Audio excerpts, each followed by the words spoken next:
Do you ever catch yourself saying, English is just crazy? Maybe your students come across a tricky word and you tell them, you just have to memorize that one, or this is the part you have to know by heart. But deep down, you know it's still confusing. Here's the truth. English isn't random. It's a wonderfully complex system, and once you understand how that system works, through sound, structure, and meaning, everything changes. That's what Sarah, Paul, and I teach inside Mastering Morphology. This isn't another curriculum. It's deep teacher knowledge inside a practical, comprehensive course that finally shows you how words really work. No more exceptions, no more gimmicks or patching holes with memorization or phonics alone. It's time to go beyond sound it out and give your students the framework they need to truly understand words. So if you're ready to stop guessing and start teaching with confidence, join us inside Mastering Morphology. Enrollment is open now, so we invite you to click the link in the show notes to get started. You're listening to episode 90 of Literacy in Color. Welcome to the Literacy in Color podcast. I'm your host, Molly Sullivan, a science of reading advocate with over a decade of experience as a reading interventionist and literacy coach. I'm passionate about making evidence-based instruction both effective and engaging. If you're interested in captivating our learners on reading fluently and understanding language, or as I like to call it, keeping it colorful, then you've found the right place. Each week, we'll explore intriguing lit bits and practical strategies around the science of reading and structured literacy to help you be colorful and teach colorfully. Are you ready to bring literacy to life? Let's color outside the lines and make an impact together. Hello, everyone. Welcome back to another episode of Literacy in Color. We know that one of the best ways for a child to learn how to read is being taught explicitly by a knowledgeable educator, and preferably even in a one-to-one setting. Since that can't always happen, and since not everyone has access to effective evidence-aligned curriculum, and maybe even these consistent one-on-one opportunities, that's how Reading.com was born. So Reading.com focuses on giving parents just what they need to teach their children really critical foundational literacy skills without getting caught in the weeds with a multitude of phonics rules and some of the academic jargon that comes into attaining some of our literacy skills.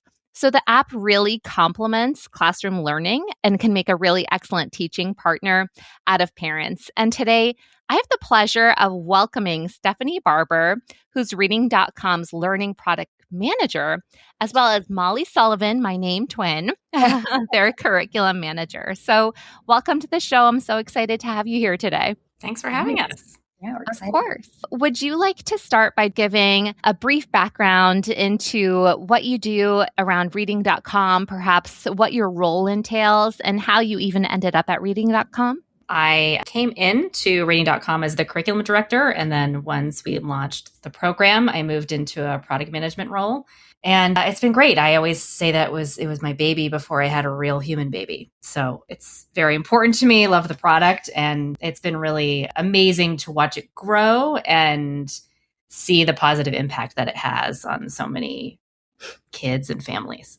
And I am Molly Sullivan. I'm the curriculum director here at Reading.com.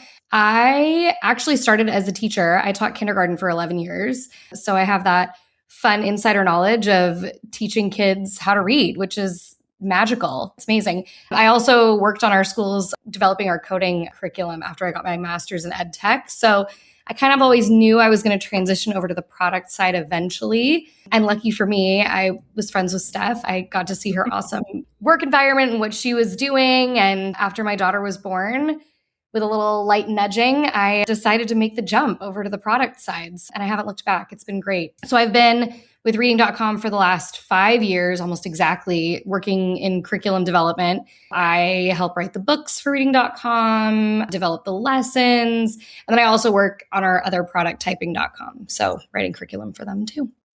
How exciting. I love that you have background as a kindergarten teacher. There's nothing like a kindergarten teacher. If you can teach kindergarten, you can teach anything. We're a rare breed. I agree. Yeah, but it's great. Yeah. It was very fun. I love how, Stephanie, you were just saying it was your baby before you even had a baby. So, what kind of problem were you trying to solve when reading.com was first being developed? Yeah, so our founder, Austin Butler, he was trying to teach his son how to read. So he was nervous when his son was entering school, wasn't sure, if he would get the individualized attention that he may need in a school setting, or knew a lot of the schools were using outdated curriculum and just was a little nervous. So he wanted to teach his son how to read at home, or at least give him that support. When he then was looking around and trying to find good products, there just wasn't anything good out there for him as a parent trying to do it. There were some books, but they weren't very engaging, even if they were effective, and the apps were all terrible. And so, working in the industry that we work in and owning the company he owns, he said, well, we can do this. We can make this a lot better. So started our collective journey in all of the research and the development and figuring out what we needed to do here to make this product what it is now. Yeah, I feel like so many parents can resonate with that, because I can only imagine all the Google searches of how do I teach my child to read? Of course, when kids go to school, we expect them to have a knowledgeable teacher to give them those kinds of skills. And frankly, we're in a literacy crisis, and not all schools were doing best practices. And some kids are at an unfair advantage because the way schools were instructing perhaps was not explicit and would not set students up for literacy skills. And so when parents have the capacity to be engaged and just giving them a little bit of a boost or a foundation at home, I think that can be such an incredibly powerful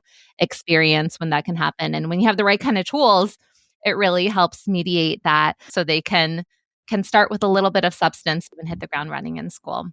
Mm-hmm. You talked about considering some of the research that went into the development as well. So when we think about this large body of the science of reading research and even knowledge about how the reading brain operates, how did that work into your product development?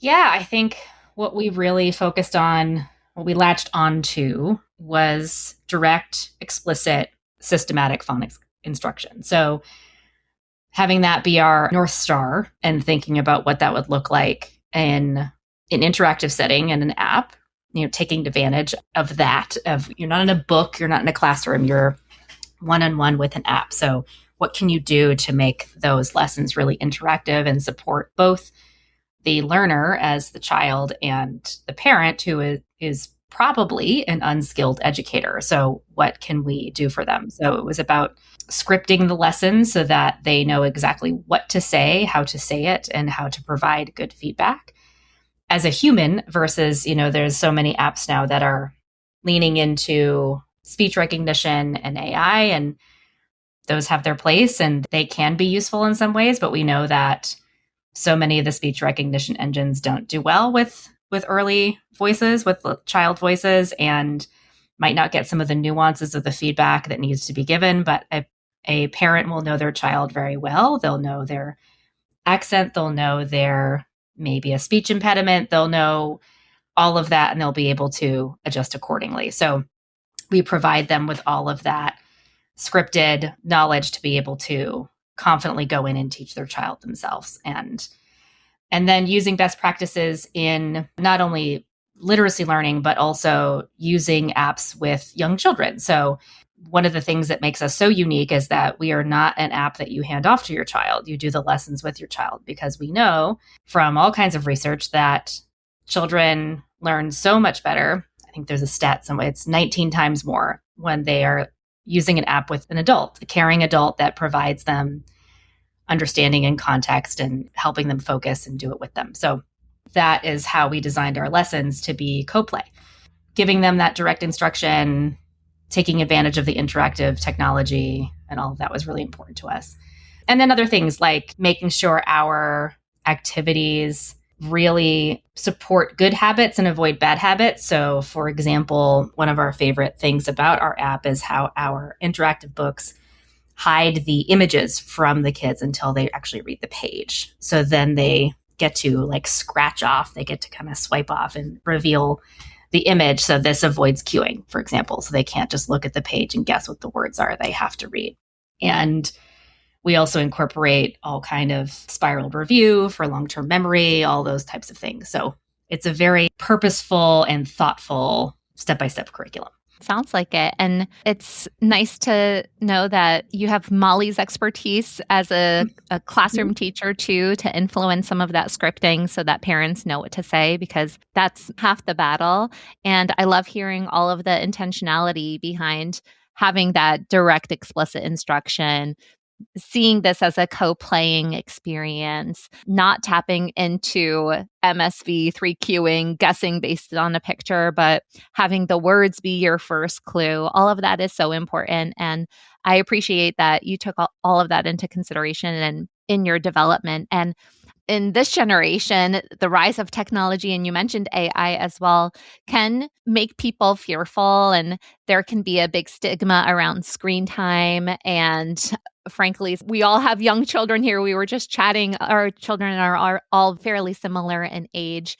A lot of people in our generation pass the iPad or pass the phone on to their kids because we're busy. We're busy moms. We're busy. We have all these things to do. And so when people hear reading app, there can be this negative connotation that perhaps it's just edutainment. Maybe it's overstimulating or passively used. And I love how you already talked about that this is a special co-playing experience. It's not a handoff. So what kind of guardrails, in addition to that, have you put into place to avoid some of the scary things that come along with screen time? Yeah, I think that's a super common thing that we hear from parents. I think once screen time is mentioned, then they get nervous because of, all the things you said, overstimulating, and they don't want it to be passive. And we're dealing with that with my son right now, where he can get very overstimulated by certain screen time activities, and we have to limit those. But I think we say it all the time that not all screen time is created equal, right? So when we built our app, we took all of that into account and wanted to make sure that it wasn't a passive experience. And obviously, like Steph was mentioning, that it was co-play, and, our mini games in the app, they are not a core part of the app. Or the lessons, they're supplemental, so that kids are not getting addicted to the games or feeling overstimulated by them. And then some other guardrails that we have in place is kids are only encouraged to do one lesson a day. That helps with burnout, also makes it a lot more manageable. So 15 minutes once a day. It's pretty structured that way. And then also, like Steph was saying, that they're co-learn. They're not passive because it's a direct instruction lesson with an adult, with a parent. Kids are not doing it by themselves. They're not just sitting with an iPad and doing it alone. Although there are, like I said, we have a few games that they can play that are for independent work. But for the most part, it is a co-play app. And the first books, even, I think Steph mentioned this too, but the first 16 books are co-read books. So they can't even read the books by themselves. They need an adult there to push the story along and to read their parts too. That statistic from Psychology Today, that kids are 19 times more likely to use an app if it's with an adult. So they want that time. They want that connection and that experience with an adult. That stat is fascinating to me. And I can see that play out with even my older daughter in kindergarten. They have a few computer programs associated with their school, and she won't sit on the computer and do it by herself. She wants me to sit next to her. And of course I do. And we have like a banter back and forth. And it is this experience. So I definitely can see, even just from a mom perspective, how that is so impactful. And we talked about the importance of direct, explicit instruction. So how does this show up in the app's scripting? Because typically we think of app and it's like the noises come out at you. So what's the parent's role in having things to say? Do the words show up on the screen, or how does that look? The lessons are designed with, when you go into the app, you'll see that there are a bunch of modules. So in a particular lesson, there'll be a bunch of different activities to do. And the scripting for the parent is at the top of the screen. And then there'll be an activity in the center for the screen for the child to do. And it's quite a variety of things. So there might be a video from time to time. We have a ABC song that is more than just the regular ABC song. It's letter sounds as well as the letter names. And it's it's pretty awesome. It always, every few months, it really becomes a really big hit on YouTube. So that's the other thing. Anyways, but we have that, and we have a few other alliterative sound story videos, but that's kind of it as far as videos are concerned. So it's a lot of call and response really with parents. So parents prompting the child with something, getting an oral response from them. So working on that phonemic awareness, and then going into some other activities where they're interacting with the screen themselves. And then importantly, our sound sliders.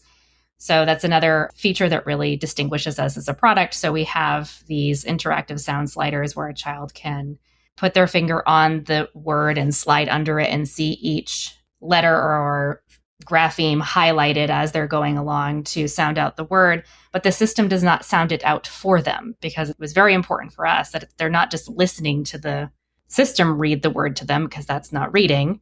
What they need to do is read it themselves. So the parent can model how to sound out the word, and then the child will sound it out themselves, and they can go back and forth really working on that versus just listening to the app do it for them. That's why we've designed that the way that it is. That sound slider, I love that. Every time that shows up on my Instagram feed, I mean, that's how I found you guys.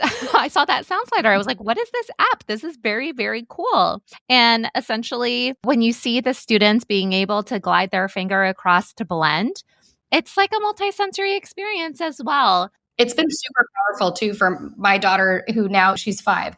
So she's like in it with all of this and reading. And she was extremely stuck on saying individual sounds and not being able to blend them together. And watching her use the sound sliders, it was the bridging component, I think, to get her to finally blend out words. So it's cool to see it in practice. Yeah, definitely. And that's supported by the research as well. So many kids can get stifled by that sound by sound blending. Sometimes they can go, t, and then put it together and they say banana, right? When they're blending that first sound into the next, mat, that's exactly how it looks on your app. And I think that's a really powerful strategy and really helpful for parents to experience with their kids as well. So when it comes to even placing students along a scope and sequence on the app, how does that work? How do you know where to start? What skills students need exactly? We have a placement assessment that students can take right away when they first start the app, or they can retake it at any point if they wish. And it's just for our sequence, so it's seeing where they are with their letter sound knowledge, blending more advanced skills like digraphs and things like that, and complex vowels, and if they can read particular things, and then it will place them appropriately within our sequence. Our sequence, I think some parents in particular get a little bit surprised that we don't teach all of the letter sounds first and then go into blending. They learn 6 letter sounds and then they are right into blending words. So they're acquiring all of these skills concurrently. So they're still learning new letter sounds, or still learning all of that as they go along while they're developing other foundational skills as well. I love that. I love that approach. And I think even from a kindergarten perspective, how many times have kindergarten teachers had the experience of you teach the entire alphabet and now I'm going to teach you how to read? If we work on phonemic awareness skills from the start and we have some letter sounds under our belt, we can tackle some words with the subset of letter sounds that we do have. So I love that you take that approach as well. I think that's really helpful. You mentioned before how some of the parents who are working with their children obviously perhaps don't have an educational background and so wouldn't know exactly how to approach teaching their students how to read. When we think about some of the academic terms out there, maybe they don't even know digraphs, that kind of terminology. So how does the app handle that, the academic language, or maybe even some phonics rules when you get into some more sophisticated orthographic patterns where, CK comes after a short vowel and those kinds of things, where as adults, literate adults, we've internalized those rules, but maybe don't know them explicitly. Yeah, I mean, teachers go to school for years to learn how to effectively teach phonemic awareness and phonics. And the large percentage of our parents that are using the app do not have an education background. So we don't expect them to know how to teach those things.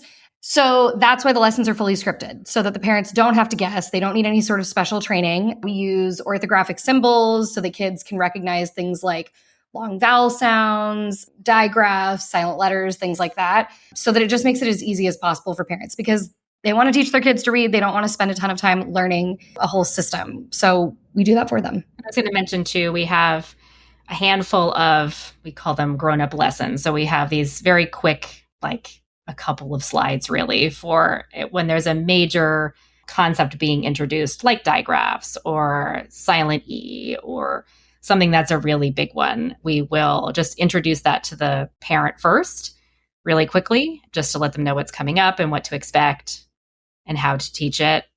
And that's it. We generally don't get in the weeds with the more nuanced, complex rules and jargon. Yeah, whatever you need, the information you need, simple enough to be able to accomplish the goal. Exactly. You don't have to turn the parents into linguists, right? And then when we're thinking about some of those bad habits when it comes to reading, like guessing, or sometimes some programs push memorization of words rather than true decoding. How does your app tackle avoiding some of those behaviors that we don't want readers to do, like looking at the picture to guess a word? I know you already mentioned that cool scratch off feature that you guys have. Yeah, it's crazy thinking about it, because when I was teaching, my early years of teaching, kids were still being taught to use pictures to cue the words. And what happened was we had a lot of kids who appeared to be reading and they really weren't. They were missing some huge, huge phonics skills. So that is why we don't have any sort of pictures displayed when the kids are reading the words. They have to read the words first. And then, like Steph said, they can scratch off the picture, which is novel and fun and they love it. But really the big purpose here is we are preventing cueing. But not only that, we also make sure that all of the words that the kids are going to read in the books have been introduced using our sound sliders and in word reading prior to the book. So by the time they get there, they should be feeling really confident about the words because they've tackled them already. They've sounded them out, they've seen them, so that it shouldn't be a huge surprise. Yeah, you did a nice little build up there. And then what would a typical lesson actually look like from both the child's perspective and then a parent perspective? Because I know you mentioned they're about 15 minutes a day. Mm-hmm. A typical lesson usually starts with our ABC song video. And now I have to watch this on YouTube. Yeah, my kids love it. I think it just hit Spotify, I think, recently. Yeah. So it's a big deal. It's a lot of fun. We hear from parents all the time that it's their earworm. Like it's what they hear all day. Always in my head. And then there's a letter sound review, maybe introducing a new letter or a sound. Like I said, there might be an alliterative sound story video. So a real life child reading aloud a story, and tracing and writing letters or words, depending on where they are in the program. And then they will decode any of the new words that they're about to see in the book. So it's all tied in to the application with the book that'll be at the end of the lesson. So they will read those new words in isolation first. If there are any irregular words, they'll also be taught those as well, so they know that those are coming up. And then they will read a short book, usually between 4 to 8 pages long, with the scratch off images that we talked about.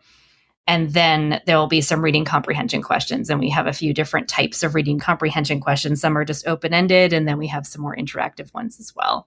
It's kind of the setup. It's a lot of review. It's learning something new, checking that you understand, practicing using the format in a couple of different modalities, introducing the words that you need to know, and then applying that immediately in that lesson. That's fantastic. You really cover all your bases there, from letter sound knowledge to word application. And now we're bringing it into context and making meaning, because that's what reading's all about. And I love that you go beyond just word level work too, and bridge in the connected text. And that also makes some of these young readers feel so successful. And even if it is challenging, then you have mommy or daddy there. You're grown up to be your big cheerleader right next to you, helping you along the way. And then I'm curious, even with the letter formation, is it similar to your slider where it will reinforce the proper formation? Like you can't just trace it anyway willy-nilly and have the end result? Or is it coaching you through like the proper strokes? Yes. So it does coach you through the proper strokes. And then we also, one of our supplemental games called Space Trace also really does that. So it has like a little rocket ship, and you have to move the rocket ship in the exact letter formation.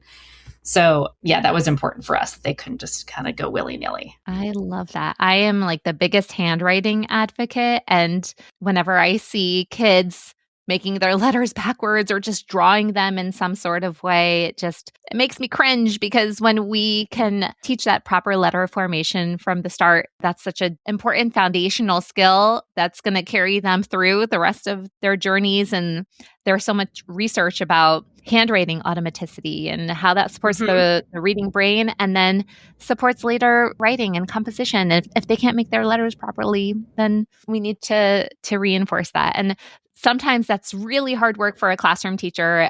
I mean, Molly, you can speak to this, but if you have 25 kids in your class and fixing everyone's strokes is so hard, but that's something that a parent can really reinforce at home if they know the proper stroke development. So I love that you have that included as well. And it's so much easier to teach good habits than to have to fix bad habits later.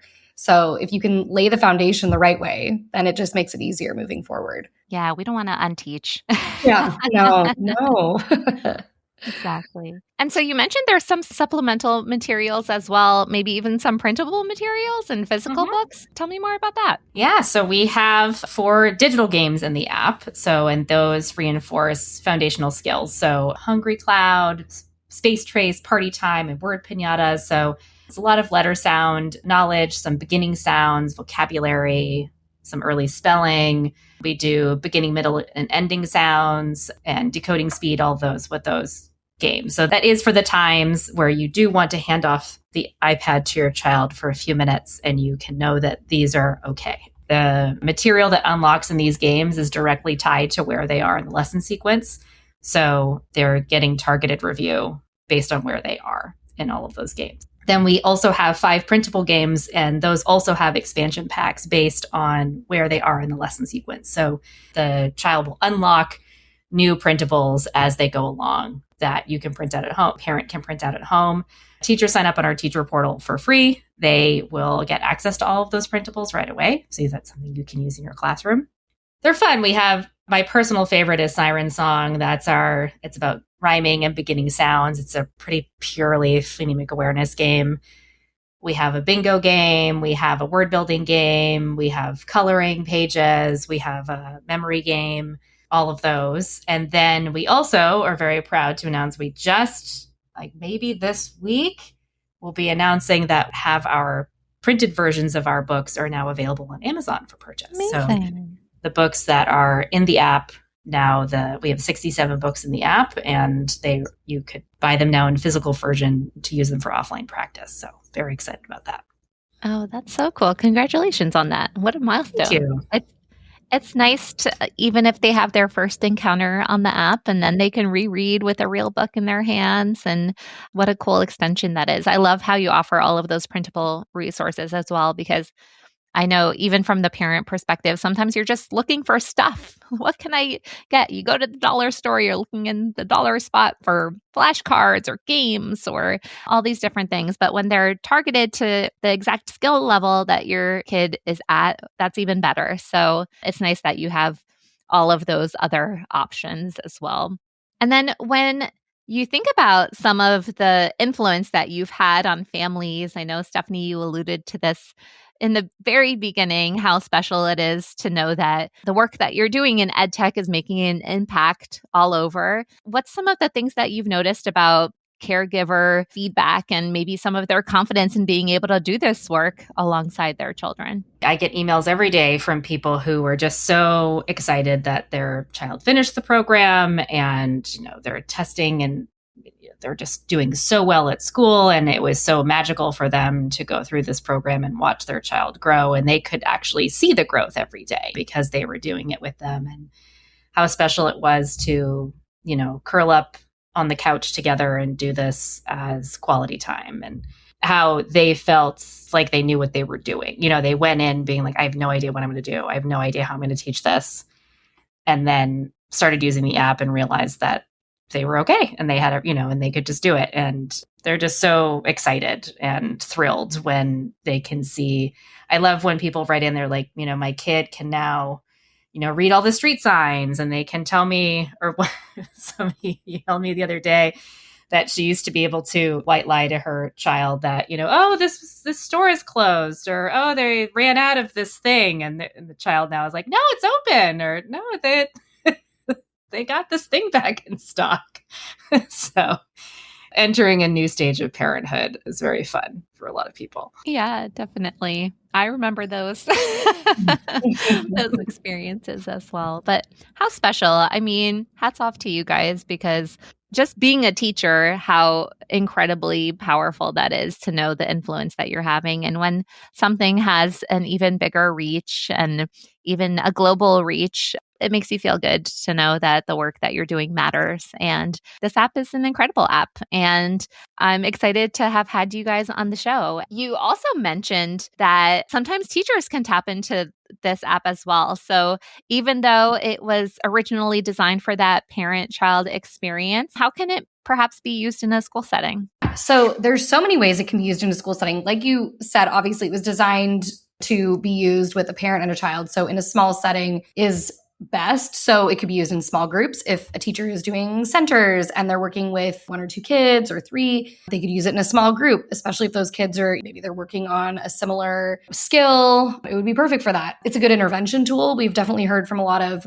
reading specialists or special education teachers or tutors that they're using it as an intervention tool one-on-one with kids. And then because the app doesn't require any special training, even parent volunteers in a classroom. I know that my daughter's in TK now, and her teacher is always looking for volunteers to come in and just work with the kids because she's in a class of 20 and there's a teacher and an aide part-time. So if there's parent volunteers that come in, they can work one-on-one with a kid with the app. And then also we've talked to teachers who are sending it home, obviously with parents. So if there's a kid who needs additional support, teachers can recommend, to a parent, here, work on this at home. They can also use it at school. So it can be happening in tandem. So many ways to use it in a classroom, definitely. Very cool. And I especially love that parent volunteer usage, or even like a paraprofessional who may not have extensive literacy training, because some schools, our resources are just tapped and there's not enough